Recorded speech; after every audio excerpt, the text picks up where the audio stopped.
Terry, I'm gonna go back 2 years ago. There was a lot of excitement about this football team.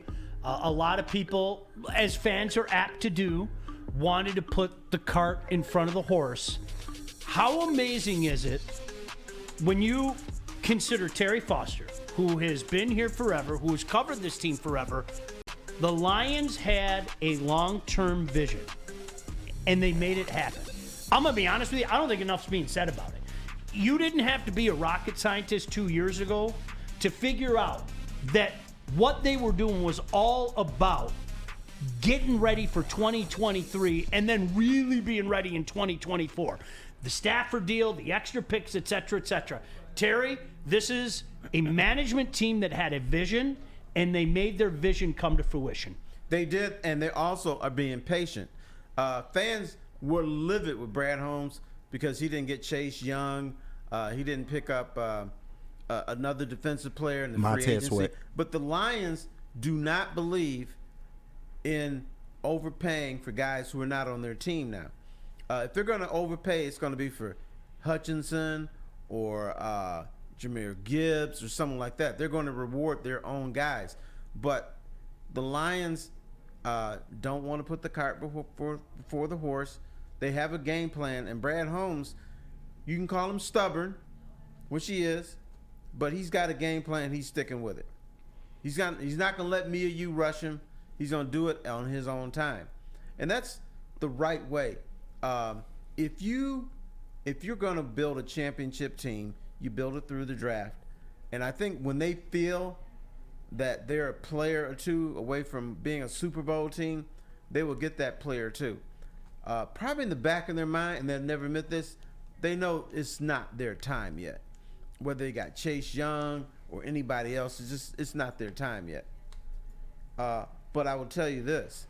You have to understand, San Francisco, Philadelphia, Dallas, they've been doing it the right way for decades, or for at least a decade. The Lions have finally became a good organization in the last 3 years.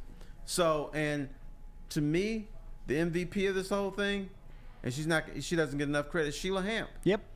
Because what Sheila Hamp did was, I think she studied her parents. She realized that the dad would hire the wrong people, then keep them too long. And another thing that he did was he would meddle. He would say, yes, go ahead. You got the organization. I'm going to let you do your moves. But then he would say, yeah, you know what? I know we got the 10th pick, and I know you want a defensive end, but I could really use a quarterback in here. And he would get in there and make decisions. Sheila Hamp, all she does on draft night is get the shit kicked out of her by Brad Holmes and just says, okay, fellas, whatever you agree with, I'm with it. She's not meddling. She's not trying to be the smartest person in the room. And I think that really plays a long way for the Detroit Lions' success. That's what I love, Terry, is, you look back to a couple years ago, and everybody and their brother, wanted to, again, put the cart in front of the horse. And these guys were wise enough to sit back and say, we've got a lot of work to do, and we're going to do it the right way. And you hear about window all the time, right? Mm-hmm. And I'll go back to 2014. That was a pretty special team. Okay, that team that went 11-5 was a pretty special team. Solid. And we all know about what happened in Dallas. It sucks. To me, Terry, going back, I can't even mention it to me, it's the Des Bryant helmet more than anything. Right. I mean, that's an automatic penalty, period, end of story. We can debate, pick up a flag or anything. People who don't know, Des Bryant whipped his helmet off in the middle of the field, and no penalty was It's a penalty, period. Yeah. That's not a debate. That's not we're going to pick up a flag. I don't think enough is talked about that. But, Terry, that window was very small.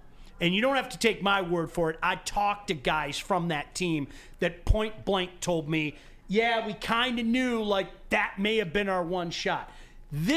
What is special about this, Terry, and I do not believe, for the record, that we're going to see a repeat of 91 going into 92. Right. And we knew it the first game in 92. Trust me, the Bears caught a touchdown on the last play of the game, and you're like, here we fucking go again. I'll never forget that. Some guy named Jim Harbaugh threw a touchdown, by the way. But Terry, this window, okay, to your point, this window is open for a few years. And here's why I say I believe it's open for a few years. I have no reason to believe at this point in time that Brad Holmes isn't going to continue to build this team the right way. What can we look at from Brad Holmes and sit back and go, man, he screwed that up and he screwed that up, right? Now the impetus is to the worrywarts out there. Show me why I think he's going to screw this up. Because we haven't seen much of that from him in his tenure. No, his biggest challenge is going to come 3 years from now. Yep. How does he keep these players? How does he keep them happy? And right now, what he is doing is he's putting players out there who belong in Nordstrom, but he's paying Walmart prices. At some point, you're going to have to pay him. That's going to be the biggest challenge now, because the dude knows talent. He knows what he's doing. He understands the culture. Now, I do think they take the cultural thing a little too far. I want 5 or 6 assholes in my locker room. 5 or 6 dudes I don't like. 5 or 6 dudes I'm telling, kiss my ass, I don't want to talk to you today. But you need that, especially on defense. I've talked to Aleem McNeil a lot this year. Nice guy, but one thing he does say, got to play violent. Got to be mean, nasty, and violent. I like those words when they come out of his mouth. Too often, when the Lions were just mediocre, defensive guys just the sweetest guys in the world, and you know good and damn well they weren't going to win. Yep. Terry, you know what? I go back to, the 90s, okay, and that group, which I think it's safe to say we all expected more out of that group, right? It never happened. They got the one playoff game.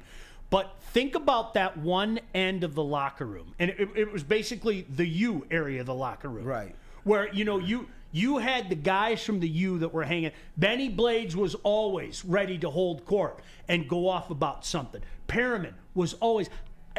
I liked that. I liked those guys that were pissed off after the Lions had one of those games. Not, it's a process and we just have to bite kneecaps and all. No, these guys were pissed off and ready to rip someone's head off. Me and Brett Perriman almost got into a fist fight. Did you? Yes. I wouldn't want to mess it up. Because what happened was Brett Perriman, even though Herman Moore was on the team, Barry Sanders was on the team, with Johnny Morton and some others on the team, Brett Perriman thought I should get the ball more.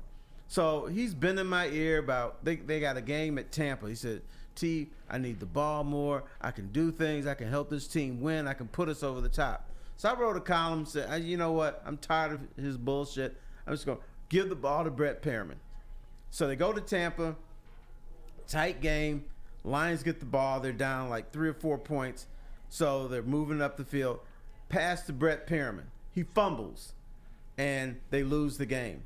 So afterwards, there are a bunch of Lion fans. Lion fans have been pissed off for years. There's a bunch of Lion fans throwing fruit and vegetables at the players as they come off the field.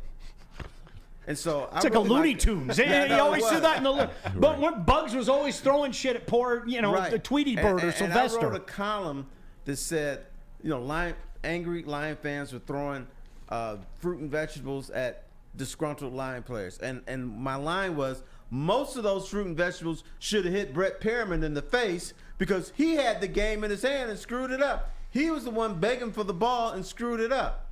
Man, he was pissed. Next time, because when I write something like that, I got to show up in the locker room. 1,000%. He said, "Man, what's that bullshit you put in the paper?" I'm like, "Hey, dude, you want the ball and you didn't do the job. You have to get scrutiny." So then he says, he's going to get his boys from Miami to come up and kick my ass. And I said, "Go ahead, bring them up. I'm going to bring my boys from Detroit. They'll kick your little Miami people in the ass and send them back on the flight back to Miami." Of course, I had no one that was going to do that. But he was bluffing the whole time. So we went back and forth for like 3 days. Yeah. And then finally, like the 4th day, he said, "Come here, T." He said, "We good." I said, "All right." I should have fessed up and said, "Actually, I had no one to kick your ass." He would have fessed up and he was going, "I got vanilla ice." Right, yeah, I know. What's up? Like, okay, ice, please. No, anybody but you. He probably had some of them drug dealers from Miami. Yeah, I read an article like that. Wasn't he hanging around with He probably had Scarface coming after him. I want you to meet my little friend. Yeah, I don't need that.